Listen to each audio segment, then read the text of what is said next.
Okay, we're back in part 2 of the Nightfighter demo. We are doing scenario 3, the Kamhuber line, and we're just getting ready to start play here. And we're looking at the conditions of the scenario. Right now there's going to be a half moon, which is going to impact visibility just a little bit, making it a little bit more favorable for the Nightfighter to be able to find the bombers. If there's any kind of moon at all, that's favorable to the Nightfighter. There is no clouds, which makes the spotlights more effective, and the visibility is good. Now, in the visibility display, lower right-hand corner, start moving the count around so you can see what I'm talking about. In the visibility area here, if the visibility is good, then the player can get a visible tally on a bomber as long as it's within 1 hex. So the rating beneath that, the 1/5, the number 1 signifies that he can spot with the naked eye a bomber that's 1 hex away. The 5 after the hash mark, what that represents is if a ground-based searchlight has gotten a fix on a bomber, the pilot will be able to see that from a distance. And so if a bomber is fixed by a spotlight, then the pilot can get a tally 5 hexes away. Alright, so those are the conditions, and again, Charles has 2 radars. One is the Freya radar, which has a range of 2. That's signified by the number on the counter itself. During the radar phase, Charles will be able to place this counter anywhere on the map, and when he does so, I will have to let him know if there is a bomber within that 2 hex radius. If there is, then what will happen is we'll flip the marker over, and he'll know that there is a contact within 2 hexes. He doesn't know where in that 2 hexes, but he knows somewhere in those 2 hexes there is a bomber. The more effective radar is the Wurzburg radar because it's shorter range. It gives you a little bit more of a cone with which to fix the actual position of the bomber. So what Charles is going to have to do is use both of these radars in conjunction with one another to try to get as good of a fix as possible on the oncoming bombers. Tonight's Nightfighter that Charles is flying is the JU-88 version C, if I'm not mistaken. JU-88C-2 with an expert pilot. Alright, all the status for the German Nightfighters are found on the very cool fold-out charts. The JU-88 C-2 is going to have a movement rating of 3 asterisk, which means it's going to move 3 hexes, a maximum of 3 hexes, minimum of 2 every turn. And on an asterisk turn, he'll move a maximum of 4, minimum of 2. He has a firepower of 3, a defensive firepower of 1, I believe. Yeah, 3-1. He can take up to 3 damage from my defensive fire. Fat chance of that.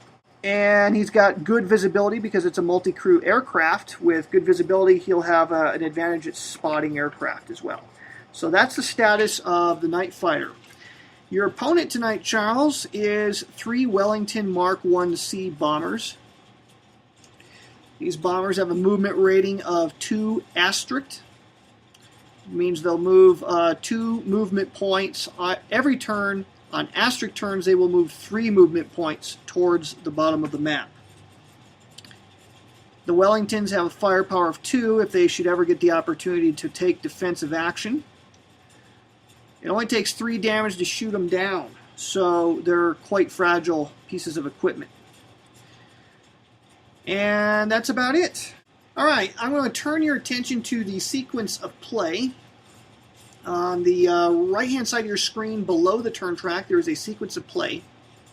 Now, in the scenario parameters, let me cover this real quick. In the scenario parameters, a bomber could enter on turns 1, 3, and 6.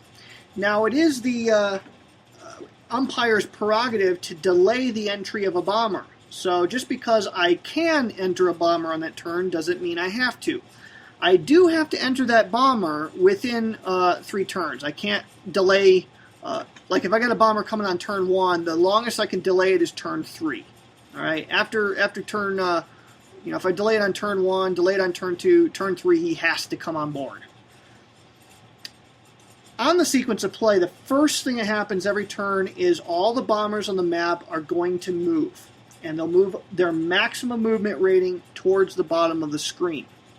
They always move their maximum movement rating. After that, the second thing that happens is the umpire may then enter bombers. So we're going to go ahead and get started here. And the first thing we're going to do is move the on-map bombers. Now at the start of the scenario, there are no bombers on the map, so we just skip that segment. So for the next segment, we have the opportunity to enter bombers. And so let me show you a few things about the bombers. Okay, on this Dornier bomber obviously is not a part of this particular scenario, but I want to show you a few things about the bombers. They have one number on them, and that number is important. That number is the number which one of these search dice has to match in order for that plane to be fixed by a spotlight or to be fixed by the pilot making a tally roll to get a visual on the target. So let's say that Charles wants to get a visual on the Dornier 217 and he's given the opportunity to roll 4 dice. What would happen is here, we roll 4 dice. He says, I roll a 6, a 1, and a 3. Out of those 4 dice, there was a 6, a 1, and a 3 cast. I would have to then let him know whether or not one of those die rolls matched the one on the bomber. So I don't have to tell him which of the die rolls match. I just have to tell him that one of them matched. So in this case, if he says I roll a 1, 6, and 3, now obviously he can't see the counter token, so I look on my map and I look at the counter token and I say, yes, you have a visual on that target, so he will put a tally marker down in that hex knowing that there is a target there. So that is how, that's the only important piece of information on the bomber counters. The next thing I need to cover is the entry chits. To enter the bombers, what's going to happen is we're going to pull chits from a cup. I will pull chits from a cup. And I'm going to pull either from a yellow or the red cup. I will never pull from both of them. It's either going to be yellow or red. And what's going to happen is the yellow counters tend to bias the entry towards the right-hand side of the map, the red toward the left side of the map. That's the only difference between them. I don't tell them what cup I'm drawing from, but once I draw from a cup, I have to stick with that cup for the rest of the game. Alright, so I pulled a chit out. A bomber may have entered. At this point, the game phase would then shift to moving fighters. So Charles may maneuver his fighter. And Charles, you want to explain how the fighter maneuvers? He can only turn 60 degrees, and he can basically go move forward 1, then turn 60 degrees, and then spending 1 MP point, and then burn the rest of his points. Like you said, on asterisk turns, I get a +1 on my MP, which would take me up to 4 for next turn, not this turn. Alrighty, so you can go ahead and maneuver. Now you must move at least 2 movement points, and you must move forward before you can do the pivot. Okay, I'm done. And in order to attack a bomber, you have to have 2 things. You have to have a tally on the bomber. A searchlight fix isn't good enough. You have to have a tally on the bomber itself. And you have to also be in the same hex and at the same altitude. Now, altitude's really abstracted in the game.